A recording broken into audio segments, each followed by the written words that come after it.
नमस्कार दोस्तों, welcome back to IAS saga history of India series में आज हमारा 8th लेक्चर है। इस लेक्चर में हम इंस्क्रिप्शंस के बेसिक फीचर्स को देखेंगे। हम वो सारे इंस्क्रिप्शंस देखेंगे जो हमारे इंडियन सब कॉन्टिनेंट में हमें मिले हैं। तो चलिए शुरू करते हैं। सबसे पहले देख लेते हैं कि इंस्क्रिप्शंस कहते किसको हैं। इंस्क्रिप्शंस बेसिकली वो सारी राइटिंग्स होती हैं जो किसी भी मटेरियल के ऊपर थोड़ी सी खुदाई करके या उसके ऊपर गड्ढे करके लिखे जाते हैं। ये जो मटेरियल यूज होता है इसमें या तो किसी स्टोन पे लिखी जा सकती है या फिर किसी मेटल पे लिखी जा सकती है या वुड पे भी हमें देखने को मिलती हैं बहुत सारे इंस्क्रिप्शन, या फिर रॉक पे भी देखने को मिलते हैं। अब जो इंस्क्रिप्शंस को स्टडी करने की जो साइंटिफिक जो क्षेत्र है उसको हम एपिग्राफी के नाम से जानते हैं। इंडियन सब कॉन्टिनेंट पे जो अर्लीस्ट इंस्क्रिप्शन मिलते हैं हमें वो हड़प्पन पीरियड के मिलते हैं, परंतु चूंकि हड़प्पन इंस्क्रिप्ट अब तक हम डेसिफर नहीं कर पाए हैं, इसलिए हड़प्पन इंस्क्रिप्शंस की हमारे लिए किसी भी प्रकार से हिस्टोरिकल सिग्निफिकेंस नहीं है। इंडियन सब कॉन्टिनेंट में जो सबसे पुराने डेसिफर्ड इंस्क्रिप्शन मिले हैं, यानी उन इंस्क्रिप्शन को हमने उनकी लैंग्वेज वगैरह को हमने पता कर लिया है कि उनमें क्या लिखा है, वो जो हमें मिलते हैं वो या तो ब्रह्मी स्क्रिप्ट में मिलते हैं या फिर खारोस्ती स्क्रिप्ट में मिलते हैं। Kharosthi script mainly north west India में देखने को मिलती है। जो अर्लीस्ट ब्रह्मी इंस्क्रिप्शन इंडियन सब कॉन्टिनेंट में मिले हैं वो अशोका के मिले हैं, और जो ब्रह्मी स्क्रिप्ट में तो लिखे गए हैं परंतु इनकी लैंग्वेज प्राकृत थी। इंडियन सब कॉन्टिनेंट में जो पहला प्योरली संस्कृत इंस्क्रिप्शन ब्रह्मी स्क्रिप्ट में हमें 1st सेंचुरी BCE का मिलता है, परंतु पहला लॉन्ग संस्कृत इंस्क्रिप्शन वो भी रॉयल इंस्क्रिप्शन हमें जूनागढ़ रॉक पे मिलता है, जो कि शक रूलर वेस्टर्न क्षत्रपा शक रूलर रुद्रदमन के पीरियड का है। 4th सेंचुरी AD से लेकर 6th सेंचुरी AD के बीच में संस्कृत डोमिनेंट लैंग्वेज थी रॉयल इंस्क्रिप्शंस की। अगर हम बात करें साउथ इंडिया की, तो साउथ इंडिया में तमिल के साथ साथ हमें संस्कृत इंस्क्रिप्शन भी देखने को मिलते हैं। अगर हम बात करें इंस्क्रिप्शंस के टाइप की, तो इंस्क्रिप्शंस को हम बहुत तरीके से हम बांट सकते हैं। एक तरीका तो ये हो सकता है कि हमने जो इंस्क्रिप्शन है वो किस पे इंस्क्राइब किया है। अगर मेटल पे किया है तो मेटल इंस्क्रिप्शन, कॉपर पे किया है तो कॉपर प्लेट इंस्क्रिप्शन, रॉक पे किया है तो रॉक इंस्क्रिप्शन, पिलर पे किया है तो पिलर एडिक्ट, स्टोन पे किया है तो स्टोन एडिक्ट। तो इस तरीके से अलग अलग टाइप से बांट सकते हैं, या फिर हम उन्हें इस तरीके से भी बांट सकते हैं कि वो किस लिए उस चीज़ का इंस्क्राइब किया गया है। अगर किसी राजा ने किसी को डोनेशन दिया है तो वो डोनेटिव इंस्क्रिप्शन हो जाएगा उसको लिखने के लिए। अगर कोई राजा कहीं पर गया और उसने अपनी उसको जाने की जो याद है उसको अगर इंस्क्राइब करवाया है तो उसको कॉमेमोरेटिव इंस्क्रिप्शन बोल देते हैं। जैसे कि अशोका का जो लुम्बिनी इंस्क्रिप्शन है पिलर एडिक्ट, वो कॉमेमोरेटिव इंस्क्रिप्शन है, क्योंकि अशोक ने वहाँ पर जब गए थे तो अपने जाने को उस पर अंकित किया है कि मैं यहाँ आया हूँ तो मैंने कमेमोरेट किया है उस घटना को, उस घटना के बारे में बताया है, तो उसको कमेमोरेटिव इंस्क्रिप्शन बोला है। वहीं रॉयल इंस्क्रिप्शंस बेसिकली रूलर्स के द्वारा अपने जो रॉयल ऑर्डर्स होते थे उनको इंस्क्राइब किया जाता था। वहीं लैंड ग्रांट इंस्क्रिप्शन, जो कि लैंड जो कोई किंग अगर किसी ब्राह्मणा को या कि अपने किसी कमांडर को लैंड ग्रांट कर रहा है तो उसके जो इंस्क्रिप्शन है उन्हें लैंड ग्रांट इंस्क्रिप्शन बोलते हैं। अब इंस्क्रिप्शन बहुत प्रकार के होते हैं, जैसे कि ये देख सकते हैं आप, ये अशोक का पिलर एडिक्ट है। पिलर के ऊपर इस तरीके से इंस्क्रिप्शन लिखा गया है, देख सकते हैं आप, इंस्क्राइब किया गया है, थोड़ी खुदाई अंदर उभरा हुआ है। ये है कॉपर प्लेट इंस्क्रिप्शन, कॉपर की प्लेट है उसके ऊपर इंस्क्राइब किया गया है। ये आप देख सकते हैं स्टोन इंस्क्रिप्शन, स्टोन के ऊपर इंस्क्राइब किया गया है। या फिर ये देख सकते हैं आप, रॉक के ऊपर इंस्क्राइब्ड इंस्क्रिप्शन है। ये जो स्टोन इंस्क्रिप्शन है ये बेसिकली ज़्यादातर हमें वहाँ देखने को मिलते हैं जहाँ पर कोई मंदिर वगैरह है या फिर कोई बड़ा स्थान है, उस जगह पे देखने को मिलता है।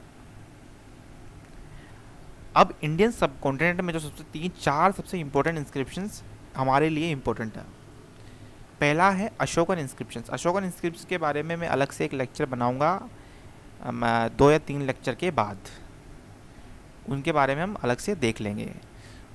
तो अशोकन इंस्क्रिप्शन सबसे बहुत इंपॉर्टेंट होते हैं, सबसे अर्लीस्ट। उसके बाद जो सबसे इंपॉर्टेंट इंस्क्रिप्शन है वो है हाथी गुफा इंस्क्रिप्शन, जो कि ओडिशा के किंग खारवेला के पीरियड का है। खारवेला 1st सेंचुरी BCE में कलिंग के रूलर थे। हाथी गुफा इंस्क्रिप्शन अशोका का जो धोली इंस्क्रिप्शन है उसके जस्ट सामने है।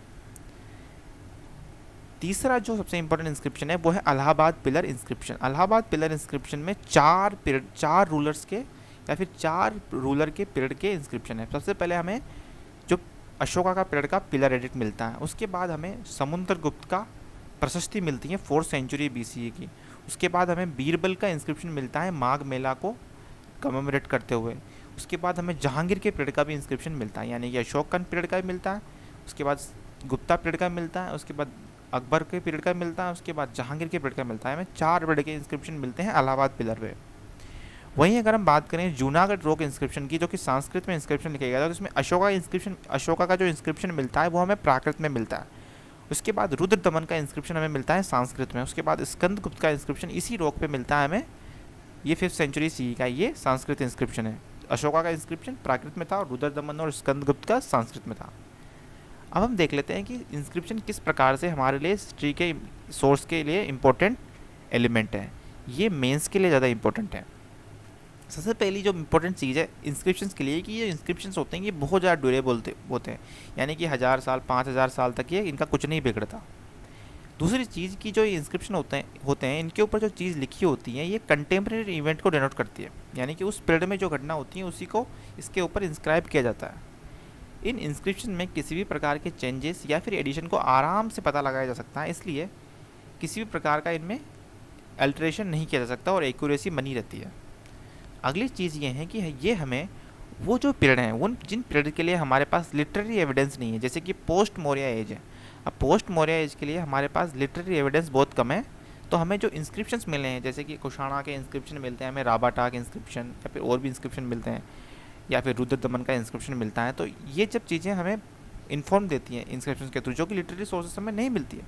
इसके अलावा बहुत बार क्या होता है कि जो लिटरेरी सोर्स होते हैं उनकी इन्फॉर्मेशन को भी हम इंस्क्रिप्शंस के थ्रू कोरोबरेट कर सकते हैं, यानी कि बहुत बार क्या होता है कि लिटरेरी एविडेंसेस जो होते हैं क्या पता वो सही ना हो, तो उनको पता करने के लिए कि ये सही है कि नहीं है, कि बहुत बार हमें उससे रिलेटेड पिलर इंस्क्रिप्शन भी या फिर रॉक इंस्क्रिप्शन मिल जाता है, तो उस इन्फॉर्मेशन को हम वेरीफाई करने में आसानी होती है।